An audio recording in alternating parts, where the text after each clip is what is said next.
So excited to have you all here today. So welcome everyone from All Raise. We're so excited to have you joining us today. As some of you may know, All Raise is a nonprofit dedicated to amplifying female voices, accelerating female success, and creating a tech culture where women are leading, shaping, and funding the future.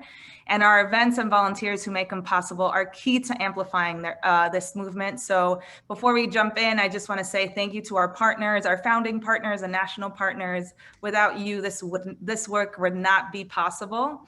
And before we jump in, just a few housekeeping items. As some of you may know, there is the chat function, so please feel free to introduce yourselves in the chat. We always love to see who's on the call. And as you have questions throughout the panel today, please put them into the Q&A box. Tanya and myself will keep an eye on that, and we'll try to either answer them throughout the session, or we also have about 10 to 15 minutes towards the end of the session today for Q&A. So thank you again. And I will be introducing our moderator today. Tanya Menendez is the co-founder and CEO of Snowball Wealth, an app that helps people understand and pay off their student debt. Snowball provides personalized goals and recommendations on how and when to pay off debt. Comparing, refinancing, optimizing payments, and federal programs, Snowball ensures that users make the best decision for the situation. Before Snowball, she was a co-founder of Makers Row, an online marketplace used by over 200,000 businesses that help democratize American manufacturing. And before becoming an entrepreneur, she worked at Goldman Sachs and Google. She was also included in Forbes under 30 list and named one of People in Español's most powerful Latinas. So we're so excited to have you, Tanya, leading our session today. So thank you. And I'll hand it over to you. Awesome, thank you so much. And I'm really excited to moderate this panel today. We have a panel of founders, operators, and investors. And today we'll be discussing product market fit, and we'll also get into tactical advice regarding fundraising, strategy, and what metrics to track. So we'll start off with introductions from the panelists. Cooper, do you want to get it started? Sure, let me just get off mute there. Hey everybody, really fun to be on here. I'm so delighted and rather honored actually to be in your company, my fellow panelists, and also super excited to chat with audience. I'm Cooper Harris. I'm the founder and CEO of a company called Klickly. This is my third company, so 2 before this. And then prior to that, I was actually an actress on Broadway and in TV, sitcoms. So a very strange and interesting, I guess, kind of 180 from that world to tech, but I've been super lucky. This is 100% my calling. I'm very excited about it. Klickly is a B2B SaaS platform. We use machine learning and AI to basically acquire consumers for DC brands. So we work with about 2,000 direct-to-consumer brands, and we help them create a distributed e-commerce ecosystem and acquire users like through ads and emails and whatnot. So our tech allows people to buy actually in the ad itself without ever leaving the page. So quick impulse purchases everywhere online. So yeah, that's what we're up to. Thanks, Tanya. Yeah, thank you, Cooper. Monica? Hello, everyone. Thank you. I'm also very excited to be here today. My name is Monic Wheat. I run a large-scale ecosystem development group called Venture Catalysts. We focus on activating ecosystems, for lack of a better term. We work broadly. We're based actually in Detroit, but we work broadly coast to coast and overseas. We do partnerships with all of the major venture funds and many of the major accelerators.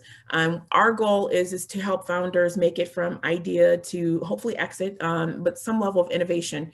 We're super glad to be here and talk with you all and learn what we can about helping people get to their next level of product market fit. Great, and last but not least, Sarah. Sure. So I am for the third person that's excited to be here. so inspiring to be in a group of women that are building stuff. This is my favorite space to participate in. And I started a company called Loop and Tie that I have been running for the past almost 10 years now, which is really wild. Before that, I used to work in financial markets. So I was on, I did institutional equity sales as well as cash sales trading at UBS. the premise of Loop and Tie is to really connect the purchasing power of large companies with independent makers and small businesses.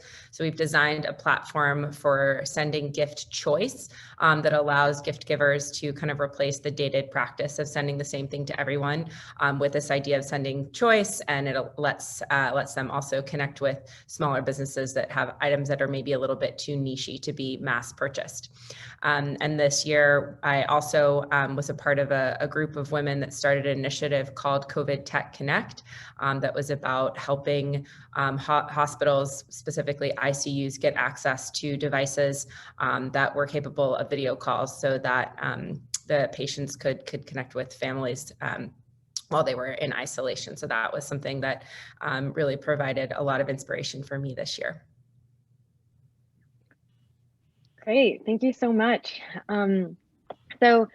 Allraise is also going to launch a poll right now so that we can better tailor the questions and events throughout the conversation. So you could take a quick second to fill out the poll, and we'll share the results. I should, Tanya, also mention that I'm also a venture partner at NextGen Ventures, and our company has a massive B2C component. So we have like about 90 million consumers that we have to like interact with. Yes, I'm glad you brought that up. And I think that your investor perspective will be especially good throughout the conversation. Well, while we're getting the poll going, I thought it'd be good to get the conversation started with first question: how do you define product market fit, and how do you know you have it? I'll open it up to whoever wants to answer. And very quickly, sorry, before jumping in, just so everyone knows, we have 47% are in pre-seed with 31% seed, no Series A, 1 Series A and above, 8% operators, 11% investors. And we have 67% who have launched the company and 33% who are pre-launch. Excellent. Nice. That's a really good segue, I think, into answering the question, because obviously product market fit is going to be different if you haven't launched versus if you have, and depending on how late stage you are. As a funny example, like I'm actually doing, this is so apropos because I'm doing user experience testing and user testing right now for a product that is over 3.5, 4 years old with like thousands of customers, right? But we're launching a new product. So we're trying to prove product market fit. And I can share like the KPIs around that, which would indicate success for us. But maybe if Monica or Sarah want to jump in on like other things you look at maybe at an earlier stage, because it's different. Yeah, Sure. I was going to definitely say that, and I think that I was super interested in those who had launched, for knowing the number of those who had launched versus those who hadn't, for that exact reason. Like post-launch, I think it's more of a state of how fast you're getting word of mouth, how fast you're running through inventory, whether you are chasing reporters or whether reporters are chasing you. It's a lot of indicators that are really focused around like your adaptability in the market. I think pre-launch, it's a little bit different. I think you're still trying to figure out what to launch and what features are going to launch with it. For us, we really subscribe to a couple of different models. I am also a venture partner with a couple of different venture funds. And I think one of the things that we work with is we look at what we call the leading indicator, and really surveying your customers and getting a feel for, could they live without you? And I think one of the best words that I ever learned was the Y Combinator Female Founders Conference. Their big tagline was "Make things people love." And you have to have some indicator from your clients that they love your product. And pre-launch, you do that through surveys, and you're getting a lot of people who are in beta and things like that. You're getting a feel for some sort of, would they live without you? And if they could just toss your product to the side, would they, and what percentage of it? And then really drilling down into segmentation and modeling based on those kind of answers. But post-launch, it's really based on the effect of the market and how quickly you're doing sales and things like that.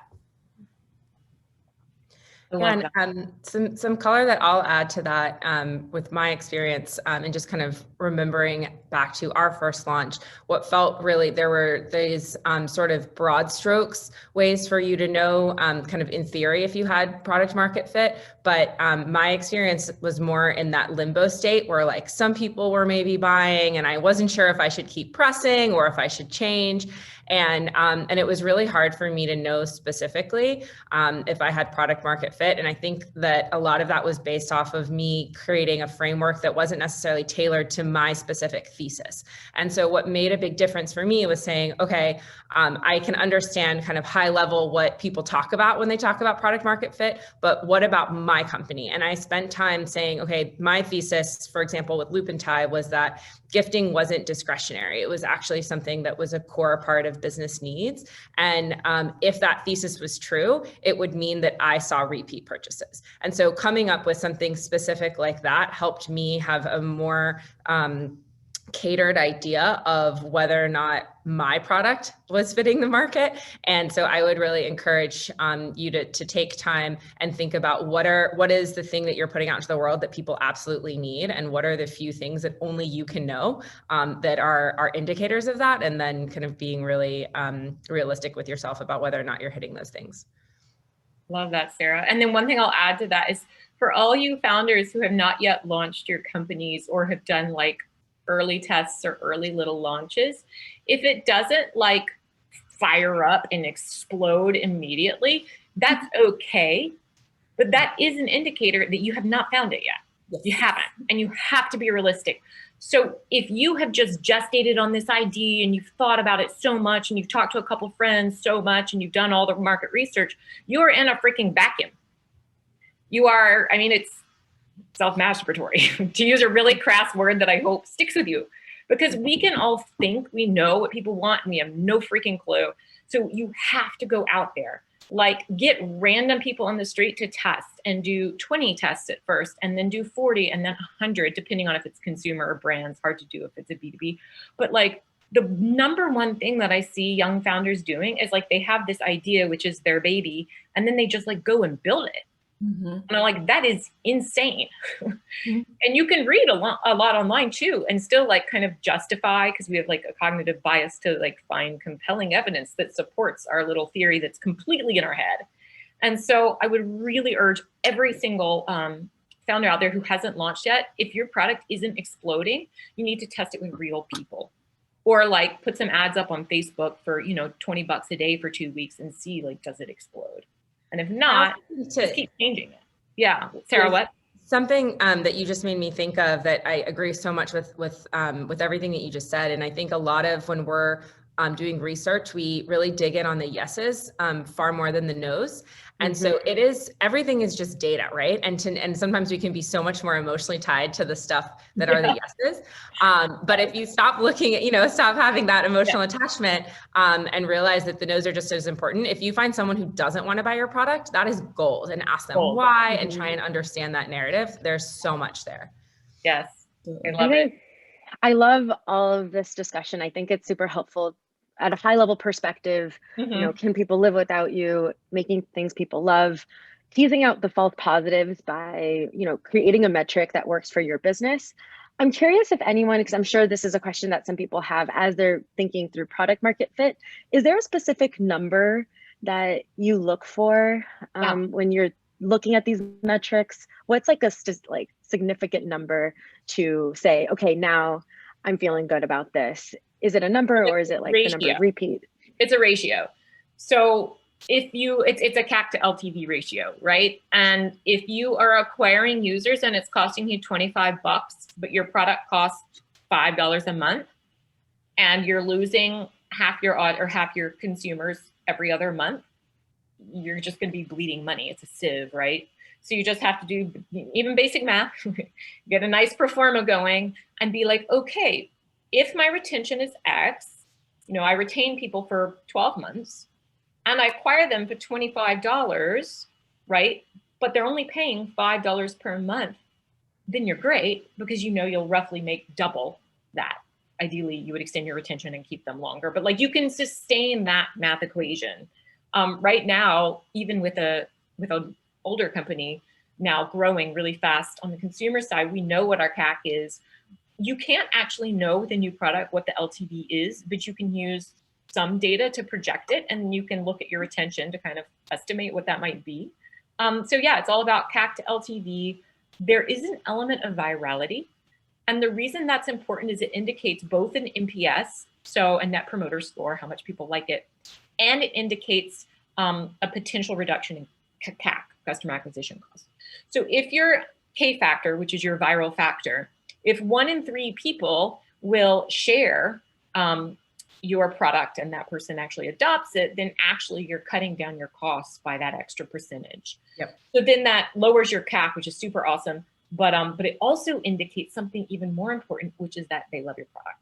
But you can also get that, do they love your product, from doing an NPS, which we do, which is just a net promoter score. And it's that thing you all have seen a million times, 1 to 10 on a scale, 10 being the most likely. How likely would you be to share this with your friend? So, and it's not how awesome do you think the product is, because no one will answer authentically and truthfully. You have to ask, would they share it with a friend? Okay, sorry, Monica, go ahead. No, you're totally fine. No, I would definitely agree with that. I think across the board, we whether it's the accelerator side or if it's just the general folks that we're mentoring, that's the #1 thing that we push them to do, is to go out and get those numbers. Where the problem comes is that whether they're launched or they're in the earliest stage of launching, as you mentioned, some of them don't have enough data to know long-term value yet. So one of the things that we do in that case is when we're looking at like a leading indicator kind of survey, we ask them to dig in on the folks who would say that they would be extremely, at the very far end of the metric, disappointed if the product didn't exist anymore. And they dig into those. And for that, we look for, we want them to get above 40% to know that they've gotten a product market fit. So they're surveying all of their folks, and they're digging in and saying, if we have above 40% of people saying they'll be extremely disappointed, or whatever the furthest scale is, that tends to work from that perspective. And it's an easy kind of indicator for folks who, when you have across the organization, that they want all of your folks that absolutely disappointed if this product isn't here, that the entire organization is gunning for that number. But I definitely, we have it on the wall at Techstars, at Backstage Capital, and any of all the accelerators, we CAC and LTV, you have to have those two things in balance, and you have to understand why one is higher than the other, and there's a ton of techniques on both sides to solve for the imbalance. And some extra context I'll share on this that I wish I had known when I had first started was, there any of you out there that are perfectionists like me? Sometimes when you're starting from scratch and you don't know, you're making a best guess at LTV, you're making a best guess at all this stuff. The idea of just starting and just beginning the process of positioning yourself to be able to gather and analyze the data can feel super overwhelming. Yeah. And you can like send yourself on a bit of a loop. And so what I would say, one of my board members said to me was, as I was making assumptions, I would just be like, I don't know. I don't know what it is. And I get really frustrated. He was like, you do. You understand, is your LTV $1 billion? No, right? Like there are some things that are absent. Kind of back yourself down into a space. Could it be $10,000? Yeah, that starts to sound accurate. And just to start with a few numbers as sort of swim lanes and check yourself against those versus having this need to be super precise and accurate right at the very beginning might drive yourself crazy. And then you sort of, for me, I see a lot of founders get in their own way when they're kind of going down that space of trying to get super, super precise in a way that actually limits them taking action and testing. And it's okay to be wrong. It's just data to be wrong. That's a good point. I love that. And I'm going to dig in a little bit into this and try to provide some resources too. So we use Delighted to track our NPS score. Are there any other tools that you use to track NPS and then also to calculate your LTV to CAC ratio? So we legitimately use Typeform. Yeah, I was just gonna say, just the survey tool. Yeah, we legitimately created a Typeform because we asked a couple other quirky questions and we wanted to be able to like add a lot of pictures. And it was just, honestly, it was the quickest thing. So we did it. It's not the most perfect though. So you have to be okay with like just getting that data first, like to Sarah's point, don't necessarily get hung up on perfectionism or whatever. Yeah, and do you have any other resources for calculating your LTV or CAC ratio? Or how did you get started in starting that process? Ours were financial models that we built from the funds, and they were honestly in Excel and Airtable, and it was just a combination of automation from Excel and Airtable, and with data from Typeform. And there's some, we can talk about this in a minute. I'm curious to what you think, but in terms of how we calculate CAC, I think it's pretty clear, and this is specifically for the consumer-facing product, right? But I look at, where am I spending money to get these consumers? What is that customer acquisition cost? So currently we include the channels we're marketing on. So Facebook, just to be super blunt, we use Facebook. We use probably 3 or 4 affiliate platforms, and we use an agency. And I do include that agency in there, even though it is a fixed cost, because their sole purpose is to get me those consumers. We would not use them otherwise. And so for me, like if I cut them, that would be an acquisition cost. So I basically total that up for the month. I look at, for the month, how many did I get in? And then it's just a simple division. I do not include the salaries of my growth team, which I could. And a lot of people would push me to do that, but because I come from like a really data-driven marketer perspective, I don't do that, but my ops team does. Awesome. So, and we can get into some more of the metrics and strategy a little bit later too. But going back to product market fit and fundraising, how does product market fit into fundraising? Do you think that the people that, are thinking about raising their seed round now, do you think that they can, how do you position the story pre-product market fit? And what are some indicators that you show in the fundraising process to help the conversation? It'll be expensive pre-product market fit, but I'll let Sarah or Monica answer. Typically, so we, on the other side of kind of how we spend our time is the helping with angel education, helping with earlier stage VCs and helping them understand how to assess startups who don't have all that data. And what we always tell them is to really be, usually out the gate, they're trying to push for growth, whether they understand that or not. They're truly trying to push for growth. And so our first thing is just to level up, and that they need to achieve the PM first. And I think the way that you can position indicators for it are things like some of the results that you get from the indicator surveys and things like that. You're pushing towards this number. You can say time over time, we have this amount of people who are saying they can't live without the product. Time over time, we're getting this number of folks who are saying that this is the #1 product that they use, and that they're able to continue to hone who their personas are that they're using. If you can show a growth in that persona group. So we've shown that it looks like 60% of the folks who that were our customers loved us, and then now we've gotten an additional 1,000 of that same exact persona type. Those are the kind of metrics that kind of show that not only have we found that person, we figured out how to get more of that person in our stream. And then they talk, if it's in their wheelhouse, we can talk more depth about lookalike audiences and things like that, and being able to achieve lookalike audiences more cheaply. All of those are things that we kind of use to kind of show value and show that they're growing, even though they haven't either pre-launch haven't actually grown, or post-launch are still in the process of defining all of those things. But Monica, it sounds like beta testers are really important, regardless of whether they're paying or not, but having actual consumers or clients on the platform is key. Yes, absolutely. You have to get them in there somehow, one way or another. It's the #1 thing that any and all of the programs do, is that they're trying to figure out a way to get somebody to give you some feedback, tell you how much they pay, tell you, how germane this is to their problem, all that good stuff. You need those folks in the mix, whether they're giving you $1 or whether they're just indicating that they would. And do you see a lot of people, sorry, Tanya, I just have so many questions. Can I ask a question? Go for it. No, it's Okay. great. Yeah, go for it. Do you see anybody, Monica, raising super successfully who literally just have an idea? And if people are raising on back of the napkin ideas, why? How are they doing that? Virality. Usually, like if they've got they've got something that's really hot, that that the work is being done for them, and that they don't have to, they're already seeing it all around. But they've got a monopoly on some aspect of it, and the idea is already around. Then people are more likely to give money for back of the napkin. That's much more difficult if you've been working on it for like 2 years or 24 months or something like that. Yep. But in the moment, if you happen, and again, it's a timing thing. You can't know if your timing is right, but it's a timing thing. In the moment, if there's virility around your idea, people are seeing the need. There's a lot of news stories about it, things like that. That tends to be one of the ways where I've seen a lot of folks get on, if you will, and get some of those earlier numbers and that earlier growth traction. It excites them, and that it allows them to, it de-risks it for them in most of the investors' heads.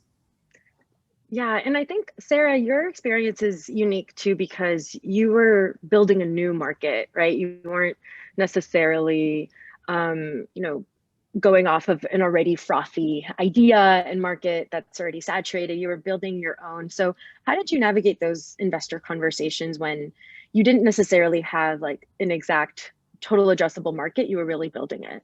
Sure. So I think my first swipe, again, kind of going back to that perfectionist theme, which played out a lot for me in my early days, was heading into pitches with this sort of mentality that I needed to have all the answers and all of the right answers. And, it is really powerful to be able to go into a pitch when you have data that proves out your thesis. Most founders, especially if you're coming into a market that doesn't fully exist, aren't going to have that. And so, a way to kind of get around that is to take a step back for a second and to think about why the opportunity that you see in the market, how are you thinking about that differently than everybody else? Mm-hmm. And really telling that story and giving indicator data for sure, but realizing you don't have to have that as specific of metrics as maybe somebody in a more established market would have. So for example, with us, the idea that I had again was that this is gifting is a behavior that's not discretionary and is repeat throughout the year. And so, when I first launched, it was December and we did $30,000 in sales, and I thought it was the greatest thing. In January, we did $700.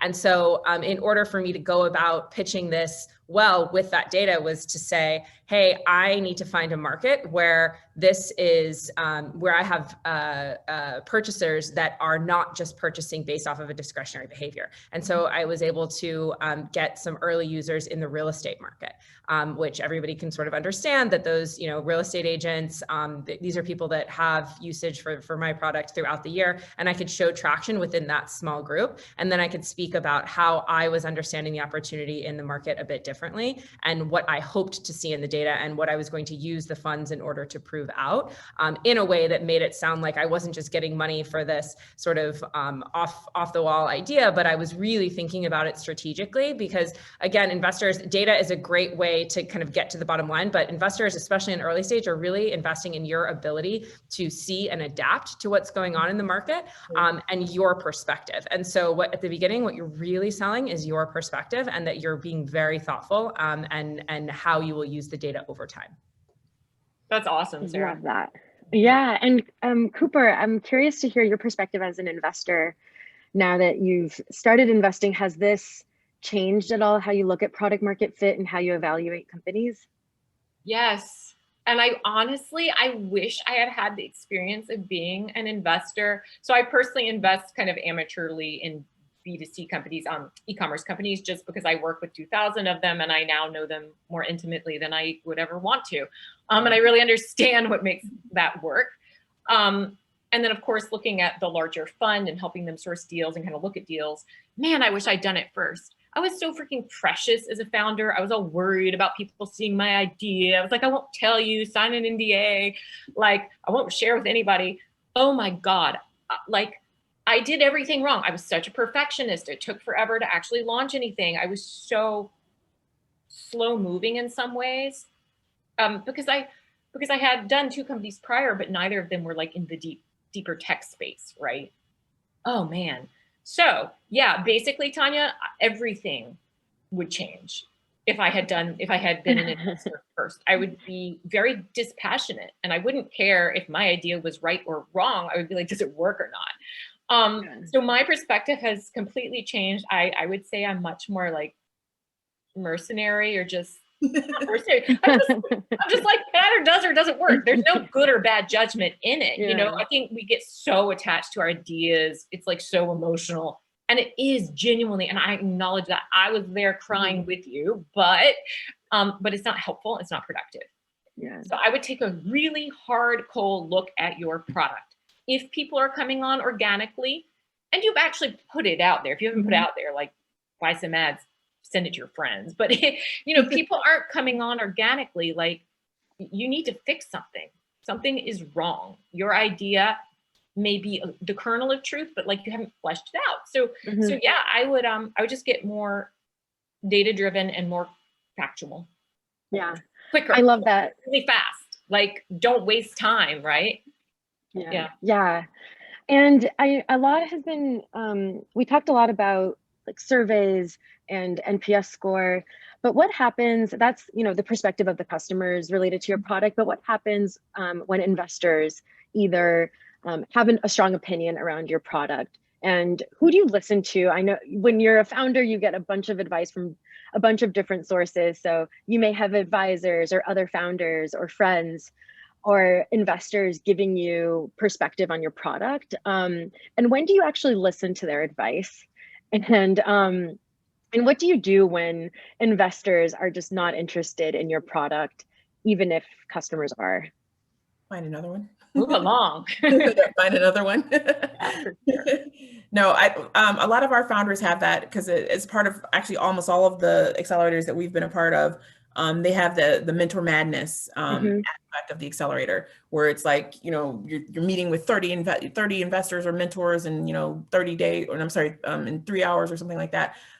And those happen all the time. And the other part of it, even worse, is even when you have one-on-one relationships, you get completely contradictory advice from the founder. And honestly, there is no one simple answer, but it's kind of like what Cooper was saying, is that at this stage, like having seen so many companies and having I remember we talk about that now. That's a slide in one of our decks. Is like, it says no NDAs. And I remember that we were like, no, we can't let anybody see this. It's so but now it is more of a numbers game. And I think when you get when you get a lot of opinions from different mentors and different investors, it really is that you just got to figure out like what works, and then the numbers tell you if it works.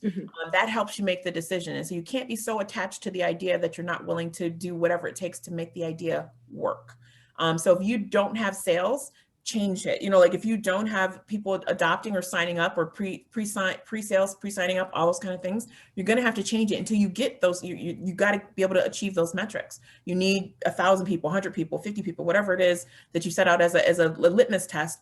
Change it and don't be so attached to it, because on this side, that's the thing that I've seen is we've seen amazing folks that we brought in on, you know, idea 1, and we actually at the end, even through the investment, they're an idea not even 1.5, it's idea 4, you know. So you got to be willing to change it, but at the same time you have to change it with some sort of structure and logic. And I think the metrics do provide that structure and logic and remove the emotion from it. So okay, stick to your guns, but why are you sticking to your guns? Are you creating this in a vacuum for a group of 2, or do you actually have growth opportunities for people who like this exact idea?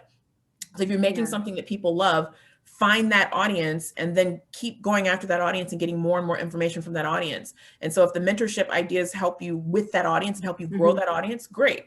But if they're not helping you grow that audience that you've already proven is correct, find another investor. I love that.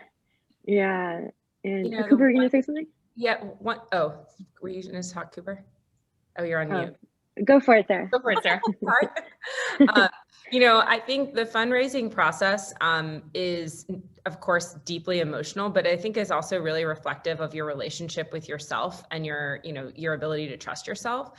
And so something that, I kept coming back to during the process were these moments of I'd have really strong conviction, and I'd have a deep reason for why I saw the opportunity that I saw, and a confidence that came from the fact that I realized that I was going to get a lot of no's because you definitionally are seeing something that nobody else sees. And so that's the opportunity, right? If everyone saw it and you were getting yeses all the time, it would already be out there in the world.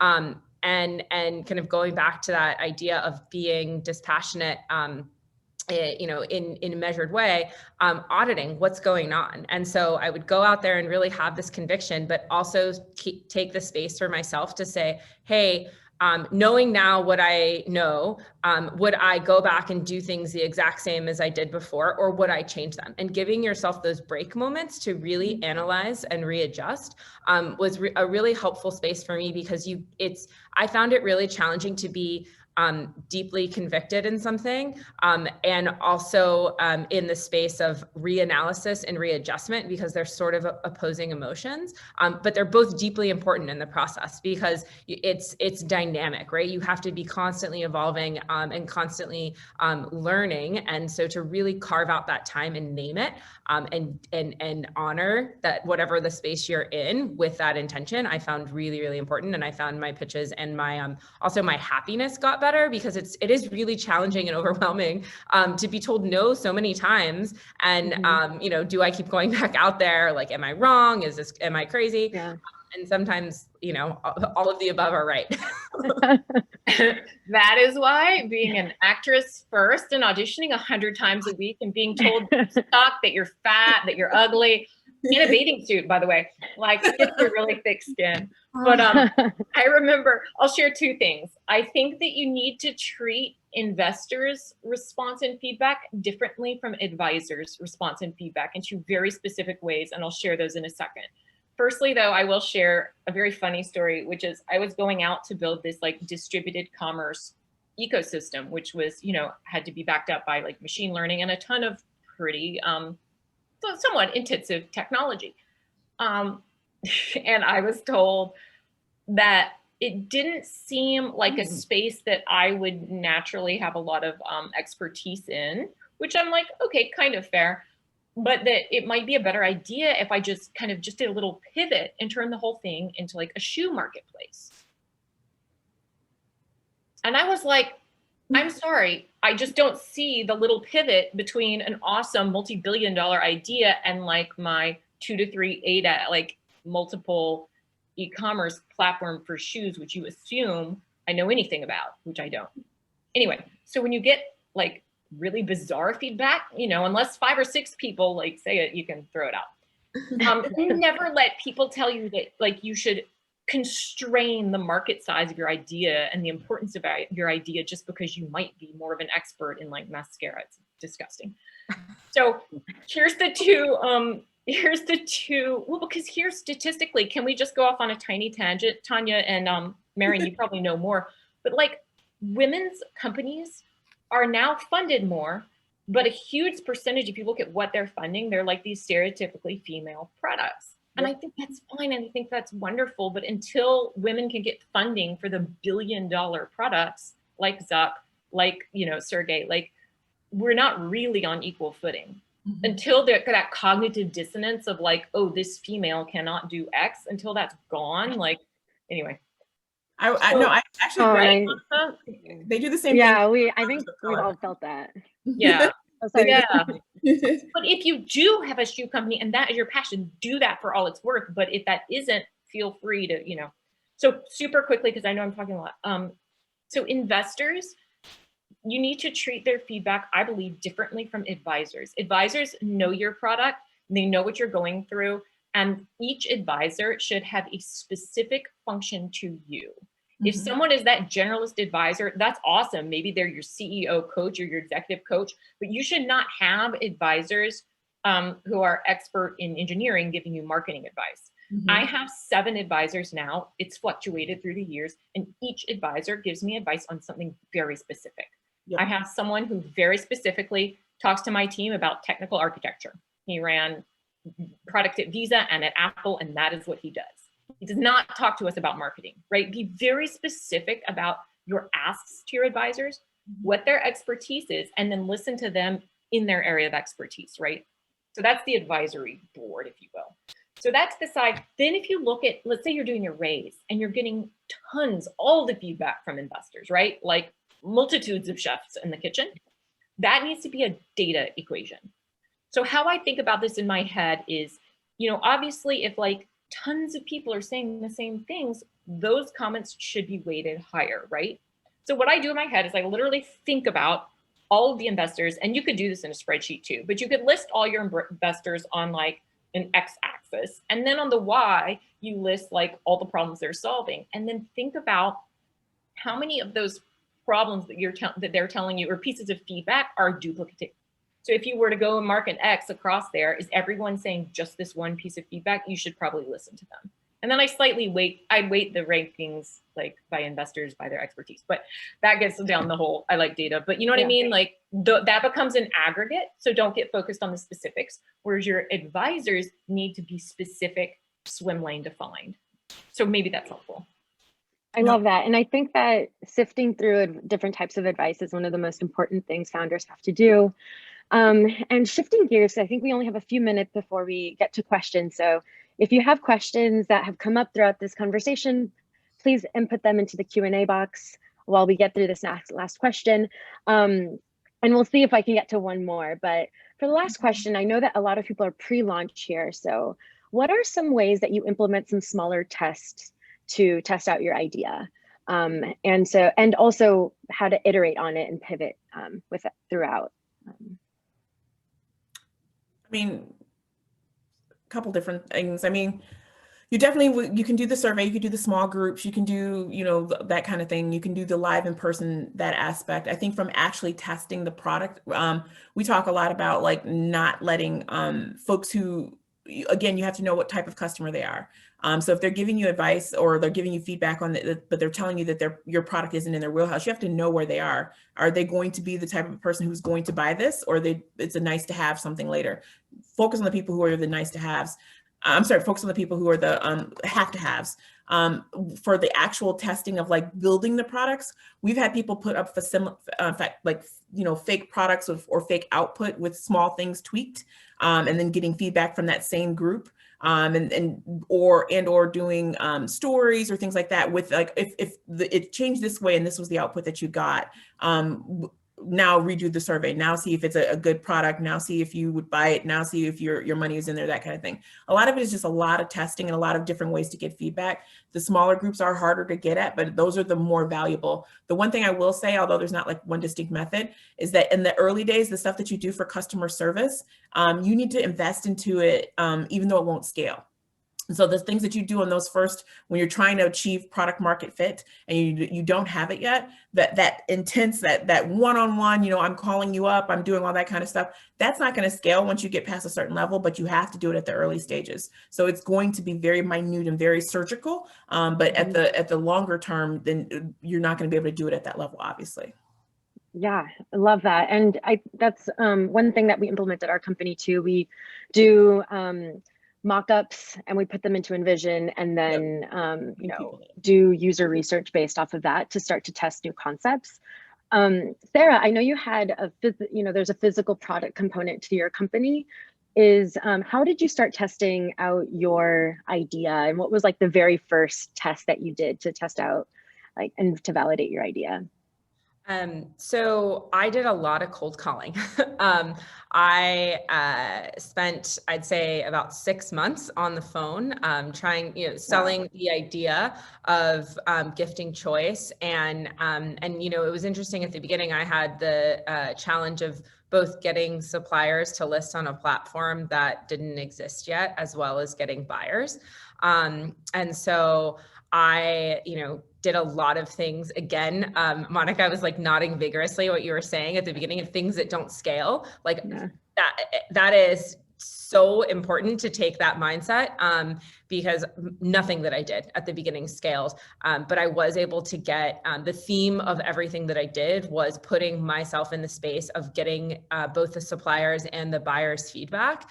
And then, you know, I was essentially reselling to them, to the caller number 3, what caller number 2 told me that they needed in the world. And so I was just always readjusting what I was saying in this way that was really, really powerful for me in my learning process.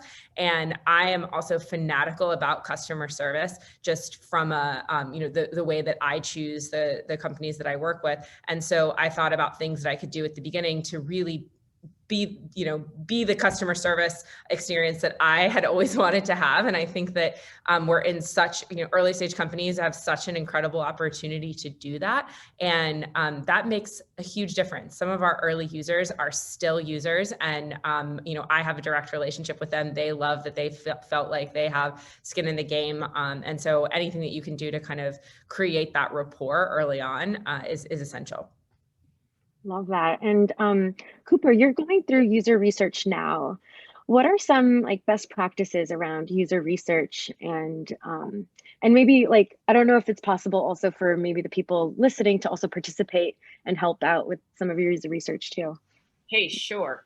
Absolutely. Actually, we do have a cool consumer beta releasing in a week and a half. So if anyone's interested in participating, you'll have my undying love and affection, and also early access to this product, which is pretty freaking cool. But I'll explain in a minute. What you want to do, I think, in terms of when you're thinking about, let's say you already have a product in market and you're thinking about adding a cool feature or another solution kind of to it, I think, don't build anything. Do not build. Even as an early stage founder, if you have an idea and you're really excited about it and you have a team of engineers ready to go, don't build it. Tell them no coding. So what you want to do first is put together your tests, and I'll share the way we do that. So we do problem tests or problem interviews and then solution interviews, and it's so simple. It's exactly what it sounds like.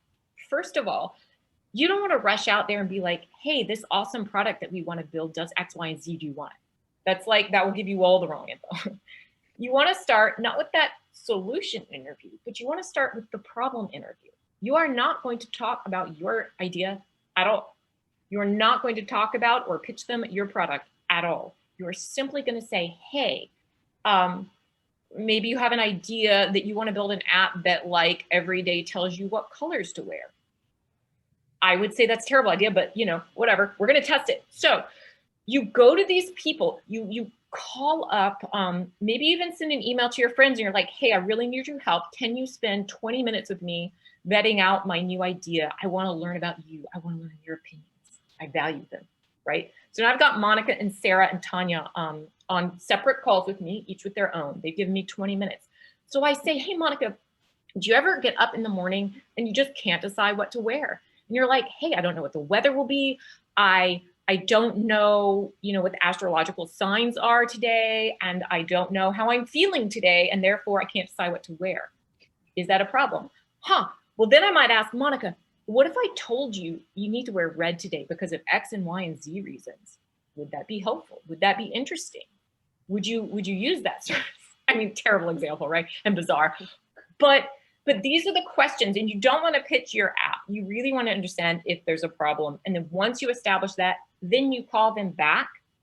You ask permission for a second interview where you say, hey, based on your amazing feedback and your incredibly insightful opinions, I have created this app, which Monica will tell you at the spin of a button. It knows the day, it knows the weather, it knows your astrological sign, it knows how you feel typically on Tuesdays based on X historical data, and it will tell you that on Tuesday you need to wear blue for these reasons, and it will help you dress yourself. Anyway, but then you get that feedback, and then that second interview, I'll show her a Figma envision, like you said, of the product, and I'll watch you play with it.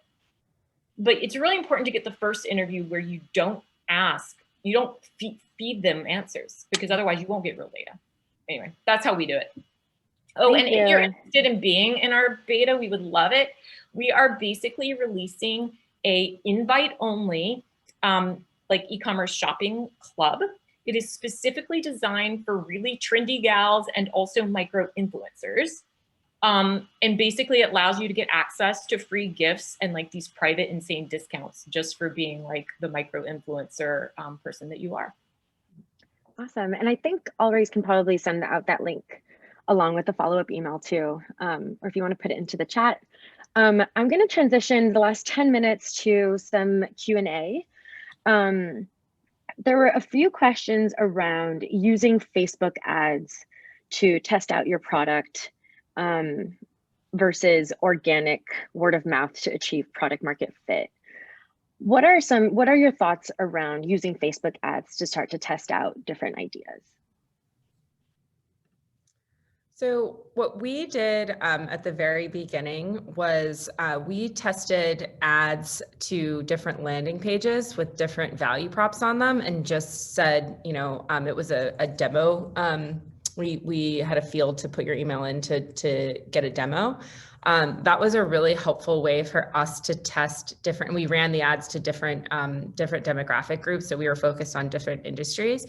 That was really helpful. I really appreciated seeing not only, there were two different pieces of that data. There was the click through, and then there was seeing which industries actually wanted to book a demo and then which ones actually held demos.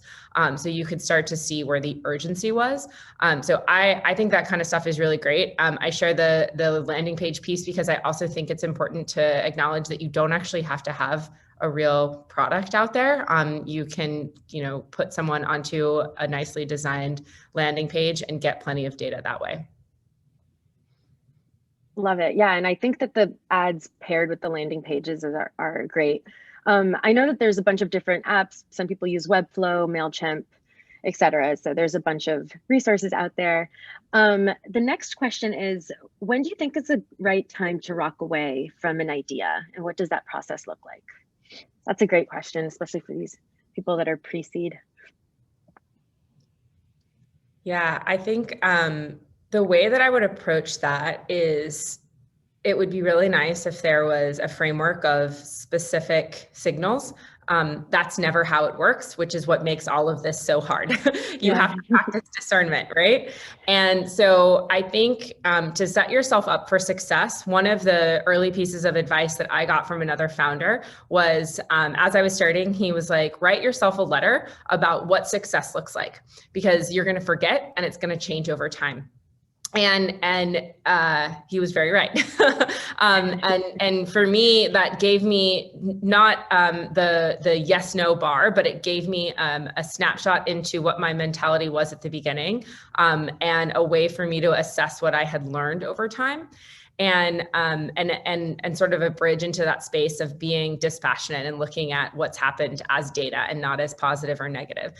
So I would say, I wish that I could give you specific things to do, but I think the best piece of advice is to getting yourself set up at the beginning of writing that out, and then also that space of being that dispassionate analyzer of knowing, okay, if I were to start this right now, knowing what I know, would I do the same thing? And you're going to have an answer, and let yourself, and it's okay that it's no, because if it is no, that just means you're getting in the way of the next great idea or the next, great thing you're going to be achieving in your life. And it's okay for that to be the answer. And that's kind of the best pathway in my experience to get there. Love that. I think there's 3 times. Number 1, when you run out of money and it's become too uncomfortable. Number 2, if you are in a scenario where you're testing a bunch of different ideas, if one takes off, do drop the others. And number 3 is if you are pursuing one idea and you're dedicated to this idea and you've tried and tried and tried different things to the point where you no longer love it anymore, then stop. However, I can tell you that if I had quit before year 1.5, like if I had stopped, I would not be where I am. But I was quote unquote failing until year 1.5, and then we hit something and it just like took off. But I was not yet, I was Airbnb-ing other rooms in my house so I could pay for it, but I was not homeless. I did not have any other ideas to kill. So I wasn't in that second scenario, right? This was the one I was working on. And then thirdly, I was not yet at a place where I hated it. I still really liked it. So for me, it was fine to keep going. Yeah. And sometimes it's those smaller adjustments that can really help your business take off too. It doesn't have to be a huge pivot. Sarah, kind of going off of that, I meant to also include, like, I know that you use some alternative fundraising strategies. Do you want to share that with some of the founders here? And like, if you haven't yet raised, what are some other options that you can take? Sure.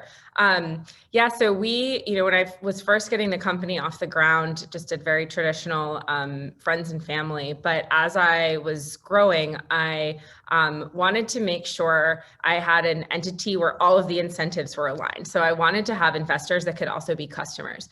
So I went, after I established a first group of successful customers that were, for me, mostly in the real estate space, I used that as a sort of fertile ground for gathering investment. And it was interesting. I would just reach out to some of these customers and say, look, I don't know if this is something you're interested in, but your business with us has been growing. I think she's stuck. She's stuck for you too. I want you to have skin in the game. It was their first check that they had written to a tech company. And it really helped me make sure that these were long-term partners. And then as I went further down the road, people really like that customer as investor framework. I also participated in as many different pitch competitions as I could. Did a great job in winning prize money through that, which was a really great credentialing activity. And then most recently did my first venture debt deal. And, we've not done a Series A, we've done convertible notes and Series Seed. And I really like venture debt. I think it's a really great non-dilutive way to raise. We're in a position, you got to have a pretty steady revenue stream to be able to do that, especially if you're pre-A. But I'm seeing more and more alternative investment funds pop up, even in the venture space, that kind of take a different approach. And I would say it's important to not just narrow your pitch to the traditional venture investor, but to really think broadly about what success looks like for your company, what the best financial outcomes are, and there's always money if you're able to come up with a strong pitch and a strong financial outcome opportunity. And Cooper, I think this is something that we talked about on the last call, is there's so many great ideas out there that may not be your unicorn, but they're still worth investing in. So I loved what you said about that on our other call. Yeah, no, that's awesome. Basically, I was just reiterating how we're kind of, I wouldn't say brainwashed, but we're all steered in the direction that we think a lot about VC funding and getting it. And that's like usually weirdly where people start. Like they have an idea on a napkin, they're like, I need to raise VC funding. I'm like, oh no, you don't. It will be a huge waste of time. But yeah, there are businesses out there that are perhaps a shoe platform or whatever, it's more of a lifestyle business. And that's so cool. That makes you independent. You can do whatever you want.